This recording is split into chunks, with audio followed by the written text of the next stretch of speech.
With Black Lives Count, back at you. I hope you are all well. I hope you are blessed. I hope you are getting your sun and your exercise, family, and just loving on yourselves, eating as best you can, and just living your best life. So, family, of course, we are here to discuss another situation. It's still the same situation with Nolan Wells, but we're going to talk about that autopsy report that was released by the Independent, because we know the other autopsy, it was full of bullet holes. Okay, that's what it was. But the Independent autopsy we want to discuss today. Okay, so. Since the death of Nolan Wells, the independent autopsy results have come in. Let me put on my specs, y'all, because y'all know I have a hard time seeing. There have been reports that certain body parts or organs were missing during the independent autopsy. According to the preliminary report by forensic pathologist Dr. Roger Mitchell, the anterior neck structures, including structures of the throat used to evaluate neck trauma, were not available during the independent autopsy, either because they had been retained by the original state autopsy, but without them, Dr. Mitchell said he could not rule out a neck injury as a contributing factor to Nolan Wells' death. Now, my question is, if the state's autopsy examiner had removed these organs or whatever, wouldn't they have included that in the report to the independent person that was doing the autopsy to the independent examiner? Or are they just very unprofessional? It seems that way, because he has nothing against this man who is conducting the independent autopsy. So why wouldn't he provide him with additional information if he knows that certain things are missing? If he had anything to do with it, that is the state's examiner, why wouldn't he include that information, pass it on to the next examiner? So if the state's examiner did not remove these organs from his throat, then how would that have happened? We just got questions. We just want to know exactly who we are dealing with. The stomach and airways lungs also were not available for the independent examination.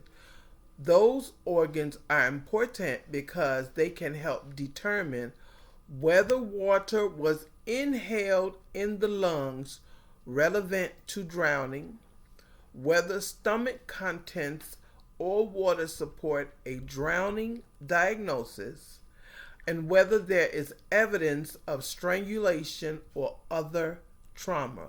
And as I just said before, if the previous examiner had removed these parts, why wouldn't that be communicated and provided with the body to the independent autopsy? One thing I'm going to tell you, they get very comfortable that usually there's not an independent autopsy conducted. They get very, very comfortable with that. The independent pathologist stated that these missing structures prevented him from reaching a definitive conclusion about the cause of death. He classified that both the cause and manner of death as undetermined pending further investigation. So since he was unable to conduct a thorough examination of the body, okay, because it was not intact, then he was unable to come to a conclusion as to exactly the manner of Nolan Wells' death. But the thing is this: those were not boys, as they want to refer to them as, almost as though they're children. This is how they're trying to refer to them.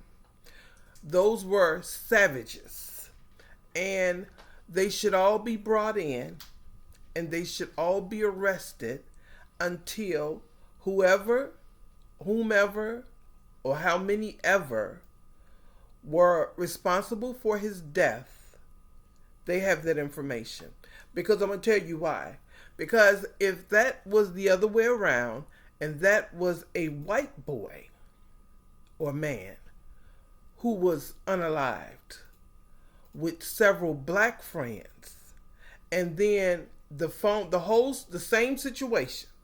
They had his phone, they kept the phone, and all of the same exact situation.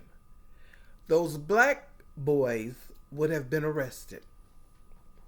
There would be no if, and, or but about it. They would have been arrested. But see, this is how, when they tell you there's no white privilege, you know they're lying. When their mouths are moving, when they're saying it, you know they are lying. These people are despicable and disgraceful and disgusting. Every last one of them should be arrested. I even heard that one of the boys' mother is a judge. You don't think that they know how to intercede an investigation to prohibit it from all of the information coming out? Of course they do. But this is the kind of shit they allow them to get away with. I heard that Nancy Grace was talking about it, and how she was saying that supposedly that there were so many unanswered questions and lies being told, but nobody is being held accountable for anything. See, this comes to play when you have to teach your children, your sons and daughters, to stay away from those people. All of this swirling is not doing our people any good. And it's not good for our people, most definitely. This is when we need to be teaching our children to stay away from those people. You got all kind of white people coming on making TikToks saying, telling our people to stay away from their people. But when you say that, they try to say you're racist. Family, I'm teaching my grandsons. We're already having them conversations. At 8 and 9. These are conversations that we're having. So that when they get up and they think they want to bring a swirl, it ain't happening. It's not going to be accepted. And I'm not saying that they're all evil, but they're all inherently evil. Because if they were not, the things that are happening in America would not still be happening. It happens because many of them stand by and say nothing. Not one person, not one of that group who went out in that boat, on that island, or any of the other people that were there that day have come forward and told the truth about what occurred on that island. And none of them will, because they are liars and deceivers and savages. And many of them get off on this type of shit. They do. So I'm just going to say it is up to us as black people to guard our children, to inform them, show them. At 8 and 9, my children will be seeing this situation and learning about it. As so that as they get older, they'll know these ain't people that you really want to mess with at all. Period. Better to be around your own people, and even some of them you got to be careful of. I'm just saying. It's too many. This year, I found out about some cases I knew nothing about because they don't get the media attention.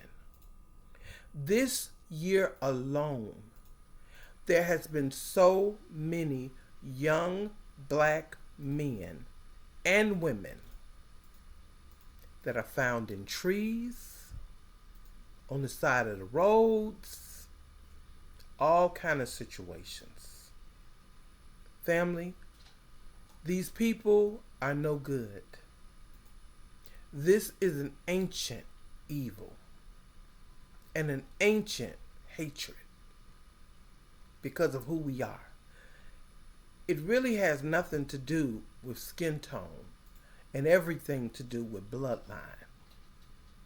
And it's time for our people to wake up. Many are waking up, but many are still asleep. Stop trusting these people. Teach your children and teach your grandchildren not to trust these people. Call me whatever you want to call me.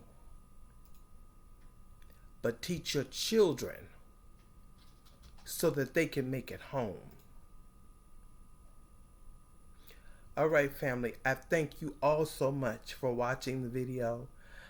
Let me know what you think. I mean, one of my subscribers said he had this conversation. His mom had this conversation with him years ago when he was a kid, which is what I'm doing with my grandsons.